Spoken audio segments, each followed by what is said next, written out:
Determinazione, onestà, lealtà, ordine e poi meritocrazia, flessibilità, rappresentatività, ma anche concretezza, conoscenza, autorevolezza. Parole che rischiano di scomparire dal vocabolario di questi tempi così moderni e così confusi, ma è proprio attorno a questi 10 valori che intende improntare il quadriennio 2012-2015 il nuovo consiglio direttivo del gruppo Giovani Imprenditori di Un'Industria Pordenone. Coscienza e conoscenza per la necessità del cambiamento, questo è il titolo di un piano di lavoro ambizioso, vista la sfiducia delle giovani generazioni nel sistema paese. Noi vorremmo dare un altro esempio, vorremmo porci come un attore che questi valori li torna a mettere su un piatto e li torna a portare in alto. 4 le linee guida del programma: scuola, università, impresa, passaggio generazionale, formazione e crescita personale, etica. Anche se magari può sembrare un po' distante rispetto all'industria o all'attività imprenditoriale. Già in agenda un convegno sul ruolo dei giovani nell'innovazione di impresa e il rilancio del progetto STARS con gli studenti del territorio, e proprio i ragazzi saranno coinvolti in un'indagine all'interno di una location appositamente realizzata in centro città.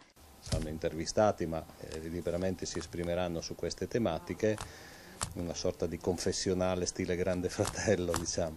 I risultati saranno presentati all'Assemblea delle Unioni Industriali del 5 dicembre.